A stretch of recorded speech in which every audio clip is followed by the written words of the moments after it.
Hello everyone, welcome to Olive Board. My name is Himanshu Sharma और आज हम लोग स्टार्ट करने जा रहे हैं एक नया सेशन बोले तो कि यहाँ पर हम लोग अब इम्पोर्टेंट टॉपिक्स को डिस्कस करेंगे, वो भी यूनिट वाइज। मतलब यूनिट 1 से लेकर के यूनिट 55 हमारी जो पीपीबी की बुक में है, उन सभी यूनिट्स के वो इम्पोर्टेंट टॉपिक्स हम डिस्कस करेंगे जो आपके एग्जाम पर्पज से बहुत इंपॉर्टेंट माने जाते हैं। चलिए, तो हम सेशन को स्टार्ट करते हैं। सेशन स्टार्ट करने के पहले सबसे पहले हम बता दें आपको कि यहाँ हम कौन सी यूनिट को कवर करने वाले हैं। तो ऑब्वियसली आज हमारा पहला सेशन है, तो यूनिट 1 को हम कवर करेंगे, बैंकर कस्टमर रिलेशनशिप को। So what we are going to cover in this session. सबसे पहले हम डिस्कस करेंगे यहाँ different definitions of customer, customer की जो अलग अलग डेफिनेशंस होती है उसको। और फिर दूसरा हम डिस्कस करेंगे इंपॉर्टेंट बैंकर कस्टमर रिलेशनशिप को, कि भाई बैंकर कस्टमर रिलेशनशिप टॉपिक का ही नाम है, तो कौन कौन से तरीके के बैंकर कस्टमर रिलेशनशिप हो सकते हैं। एक अपडेट और है, नाउ और नेवर। अगर आप अभी हमारे कोर्सेज में एनरोल कर चुके हैं तो अच्छी बात है, नहीं तो 9 जुलाई 2023 से हमारे सभी कोर्सेज पर जो प्राइजेज हैं वो बढ़ने वाले हैं, वो इंक्रीज होने वाले हैं, वो हाइक होने वाले हैं। तो जल्दी से जाइए और हमारे सभी कोर्सेज में से जिस भी कोर्स में आप एनरोल करना चाहते हैं उस कोर्स में एनरोल कर लीजिए बाय यूजिंग कोड हिमांशु। अगर आप यूज करेंगे कोड हिमांशु तो 55% तक का ऑफ आपको हमारे कोर्सेज पर मिल जाएगा। सेशन को स्टार्ट करूं उसके पहले हर दिन जो डिटेल्स हम लोग देखते हैं यहाँ पर डिस्कस करते हैं, ये सबसे बड़ी बात है। हमारा मोबाइल एप्लीकेशन, इसको अगर आप डाउनलोड करेंगे तो यहाँ से आपको फ्री कंटेंट मिल जाएगा, ई नोट्स वगैरह। और ये olive board JIB CIB YouTube channel है, सब्सक्राइब करना, बेल आइकन प्रेस कर देना यदि आपको लगता है तो। इसके अलावा अधिक जानकारी के लिए आप हमारे ऑलिव बोर्ड के वेबसाइट www.oliveboard.in पर भी जा सकते हैं। चलिए, तो हम यहाँ पर बात करते हैं कि different type of the customer. तो कस्टमर की अगर मैं बात करूं तो who is a customer, customer होता कौन है। अगर कस्टमर की बात की जाए तो customer of a bank is not defined by the law. जो कस्टमर होता है बैंक का, उसे किसी कानून में कहीं डिफाइन नहीं किया गया है। हम ऐसे कह सकते हैं कि वो पर्सन जो जिसका एक बैंक में अकाउंट होता है उसे हम कस्टमर कंसीडर करते हैं बैंक का। मतलब अगर ऐसे बात की जाए कि कानूनी रूप से भारतीय संविधान में आईपीसी कहीं पर यह डिफाइंड हो कि कस्टमर कौन होगा, तो नहीं। बैंक के कस्टमर की अगर बात करें तो कोई भी व्यक्ति, जिस व्यक्ति का बैंक में एक अकाउंट होता है, वो यहाँ पर कस्टमर कंसीडर किया जाता है। सर जॉन पैगेट्स के हिसाब से अगर बात करें, to constitute a customer there must be some recognizable course और habit of dealing in the nature of regular banking business. मतलब अगर हम सर जॉन पैगेट्स के व्यू की बात करें तो कस्टमर वो होगा जो रेगुलर बैंकिंग बिजनेस से जुड़ा होगा और साथ ही साथ वो डील कर रहा होगा किसी ना किसी बैंकिंग एक्टिविटीज में, चाहे वो डिपॉजिट की हो, विड्रॉल्स की हो, लोन की हो, वॉट किसी भी तरीके की वो बैंकिंग एक्टिविटीज में डायरेक्टली डील कर रहा हो, उसे हम यहाँ पर कस्टमर कंसीडर करेंगे। किसके हिसाब से? जॉन पैगेट्स के हिसाब से। ये जो डेफिनेशन है कस्टमर की, इसमें bank lays emphasis on the duration of the dealing between the banker and the customer.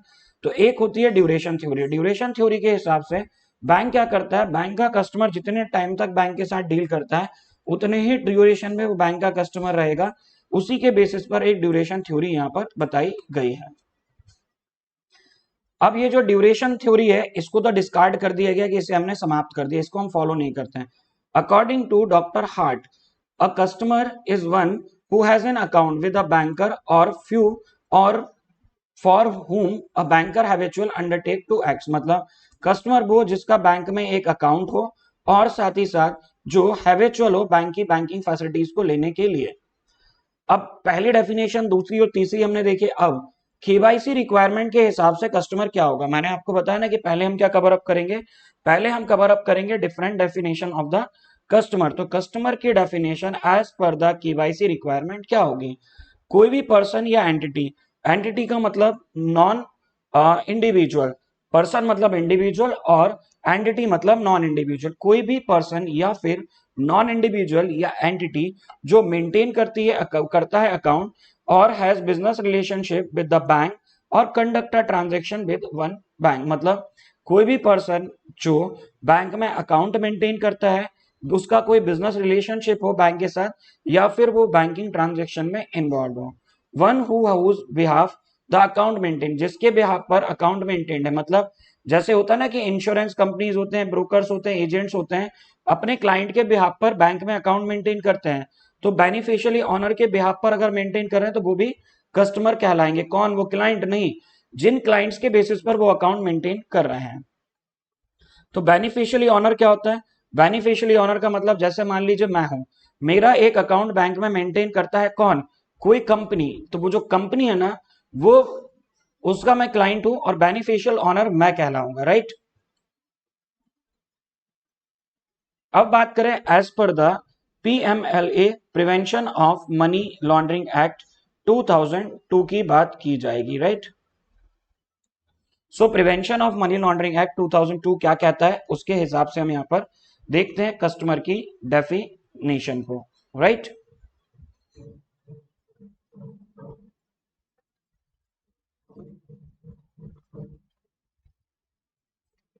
A client, client का मतलब क्या होता है? कोई भी पर्सन जो एंगेज्ड है फाइनेंशियल ट्रांजैक्शन एक्टिविटीज में रिपोर्टिंग एंटिटीज के साथ में, चाहे वो पर्सन हो या उसके बिहाफ पे कोई और पर्सन उस ट्रांजैक्शन एक्टिविटीज को परफॉर्म कर रहा हो, वो कहलाएगा client. A customer of a bank need not necessary be a natural person.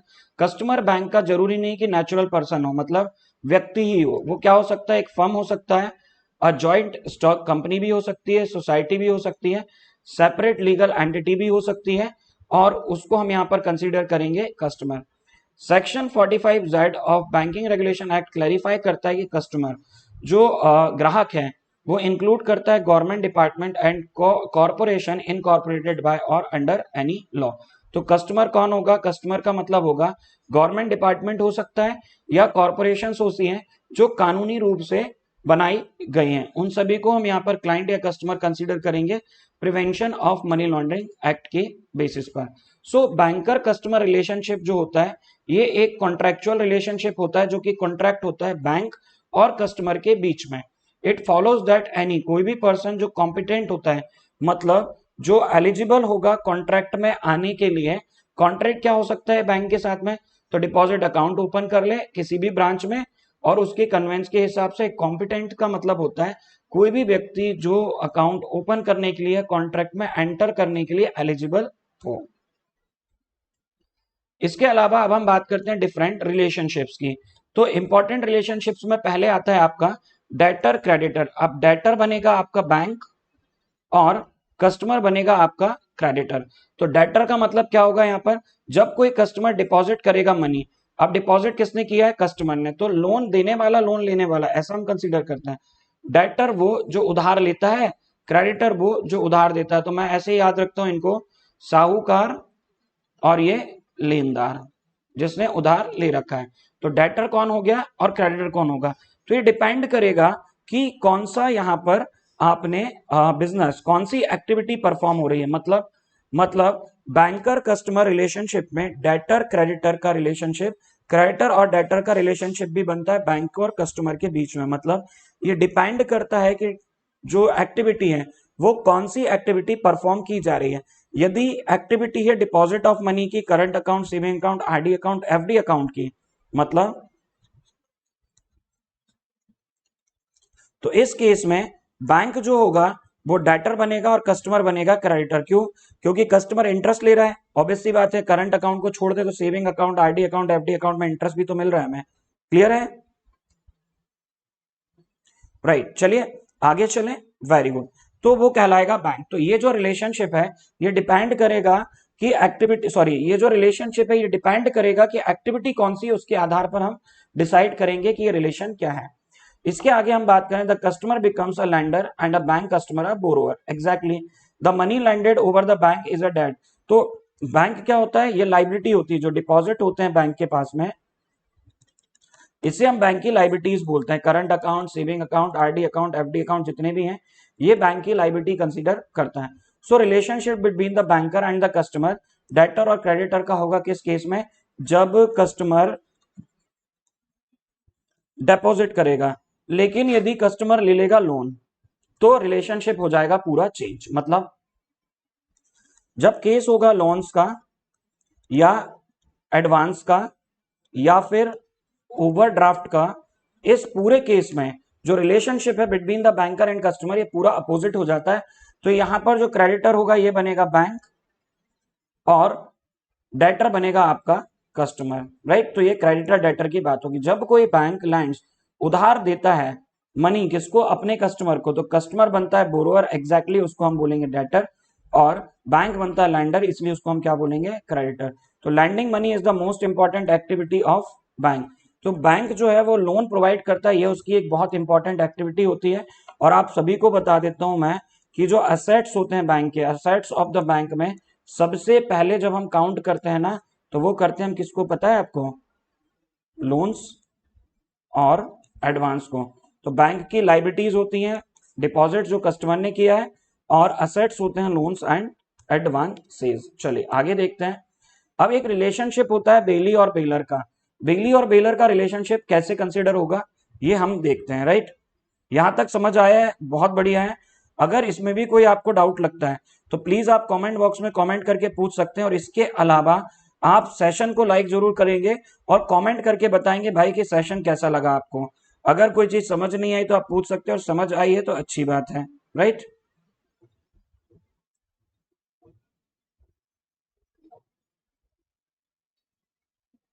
Right.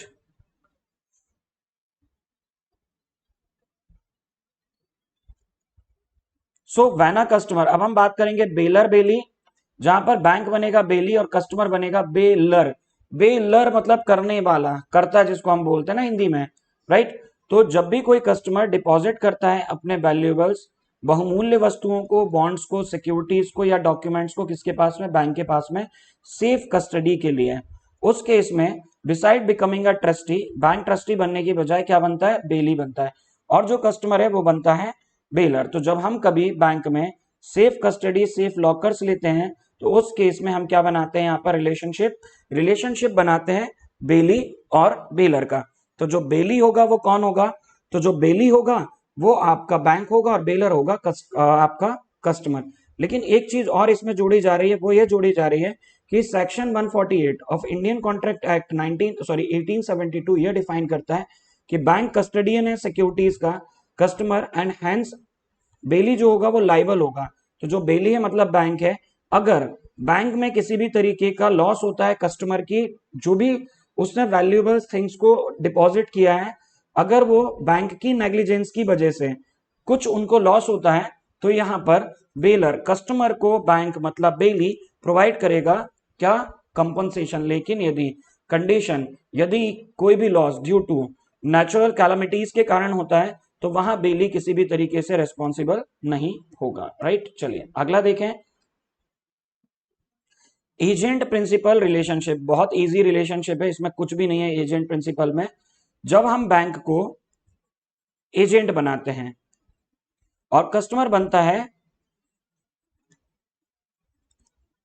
Principal, तो बैंक की जितनी भी एजेंसी सर्विसेज होती हैं, वो सारी एजेंसी सर्विसेज में हम बैंक को एज अ एजेंट कंसीडर करते हैं।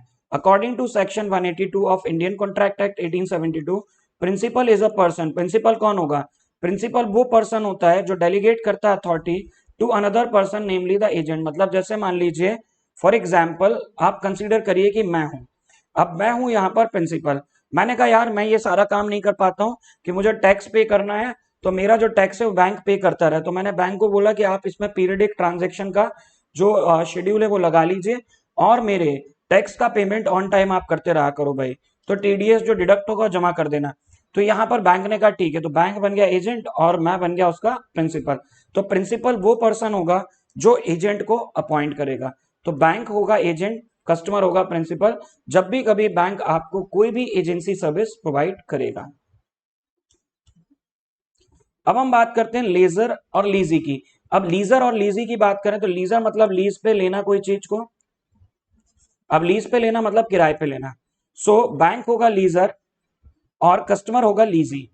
जब भी कभी हम बात करें section 105 of transfer of property act की, तो ये डील करता है लीज, लीजर और लीजी के साथ में।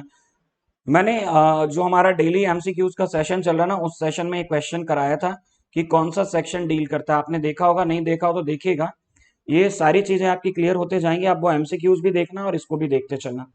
The banks provide safe deposit locker, bank जो होते हैं ये कस्टमर को सेफ डिपॉजिट लॉक कर देते हैं। अब ये लॉकर की मालिकाना, मतलब ये जो लॉकर है इसका ऑनर कौन है?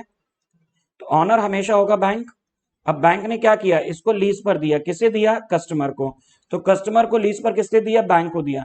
तो जो लीजर और लीजी का यहाँ रिलेशनशिप होगा, तो लीजर कौन है? बैंक है, क्योंकि बैंक ने अपने सेफ डिपॉजिट या बोल सकते हैं लॉकर्स को दिया है लीज पर कस्टमर को, इसीलिए कस्टमर बनेगा लीजी और बैंक बनेगा लीजर। तो ये लीजर लीजी जो रिलेशनशिप है वो बनता है जब हम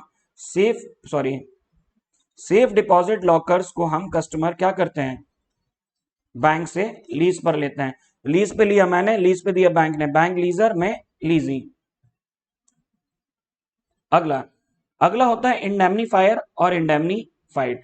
तो मैं आपको इंडेमनिटी की बात बताता हूं सबसे पहले। कॉन्ट्रैक्ट ऑफ इंडेमनिटी एक तरीके का कॉन्ट्रैक्ट होता है जिस कॉन्ट्रैक्ट में एक पर्सन दूसरे पर्सन के साथ प्रॉमिस करता है कि वो पहला व्यक्ति उस दूसरे व्यक्ति को किसी भी तरीके का मॉनेटरी लॉस होता है, किसी भी कारण से उस मॉनेटरी लॉस की वो भरपाई करेगा।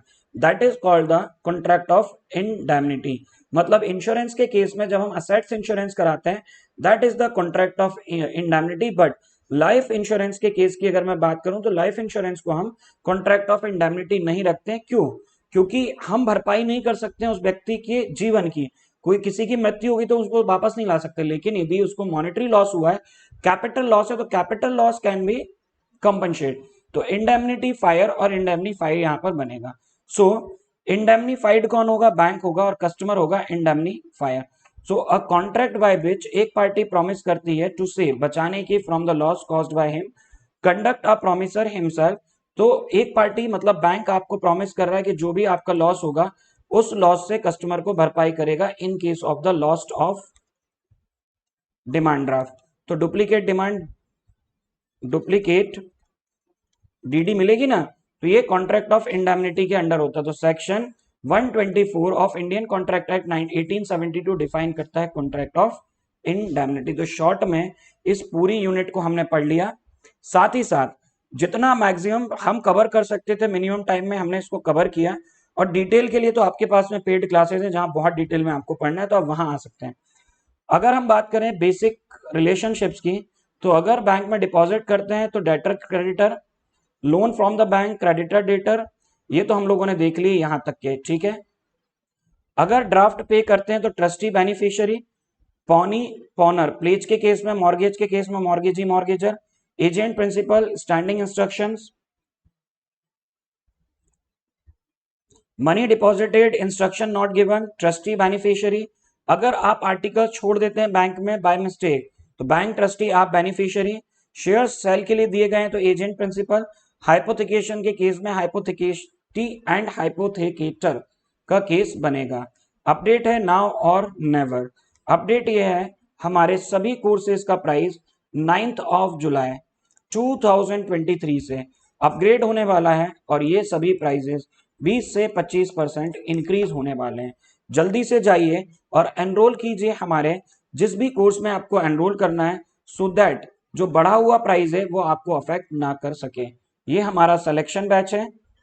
इस सिलेक्शन बैच के बाद में अब एक और बैच लक्ष्य बैच के नाम से आया है, जो कि सारे फीचर्स सेम रखता है किसके जैसे? सिलेक्शन बैच के जैसे, जिसमें आपको 120 प्लस क्लासेस पीडीएफ के साथ, एमसीक्यूज, केस स्टडीज और 2000 टेस्ट डिटेल सॉल्यूशन के साथ में मिलेंगे। बायलिंगुअल इंग्लिश मीडियम दोनों ही सब्जेक्ट में, आप दोनों ही लैंग्वेज में आपको कोर्स मिल जाएगा। तो आप इस कोर्स में अगर एनरोल करना चाहते हैं तो ये कोर्स 2199 रुपीज का है आज। लेकिन यदि आप इस कोर्स में 9th ऑफ जुलाई के बाद एनरोल करोगे तो यही कोर्स आपको 2599 में मिलेगा, राइट। तो अभी आपको इस प्राइस में मिलेगा, इस प्राइस में नहीं। तो आपको यूज करना है कोड हिमांशु और एनरोल करना है हमारे कोर्सेज में। इसके अलावा मैं बात करूं तो दूसरा आपको देखने को मिलता है जेआईबी सुपर अलर्ट। ये क्या है? ये है combo of all the JIB courses, मतलब selection batch plus Lakshya batch plus crash course plus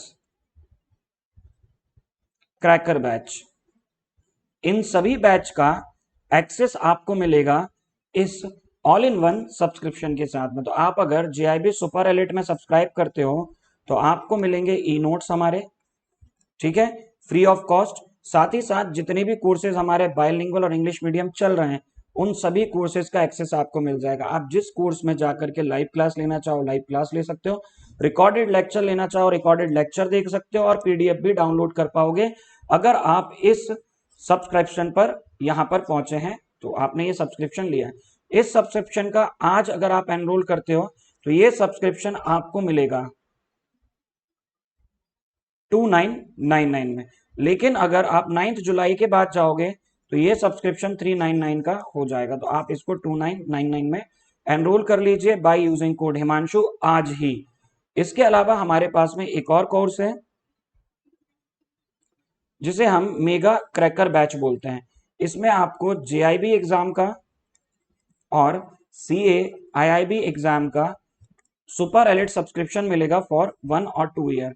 1 year का कोर्स, इसमें आपको 400 test, live classes, weekly live doubt session, access to all recorded session, live classes, JIB cracker और CIB cracker book मिलेगी। और साथ ही साथ इस कोर्स का प्राइस है 6499 यदि आज आप इसमें एनरोल करोगे तो जाइए यूज कीजिए कोड हिमांशु और एनरोल कर लीजिए हमारे कोर्सेज में। तो एनरोल कैसे करना है, आपको जाना है oliveboard.in पर, यहाँ पर कोर्सेज का ऑप्शन होगा। कोर्सेज में आप चूज कर लेंगे JIB CIB और वहां पर जो भी कोर्स आपको दिखेगा वहां क्लिक करना है तो आपको ऐसे विंडो इंटरफेस मिल जाएगा। वहां आप जाना JIB या CIB सुपर एलिट पर, यहां आपको दिखेगा लिखा हुआ हैव अ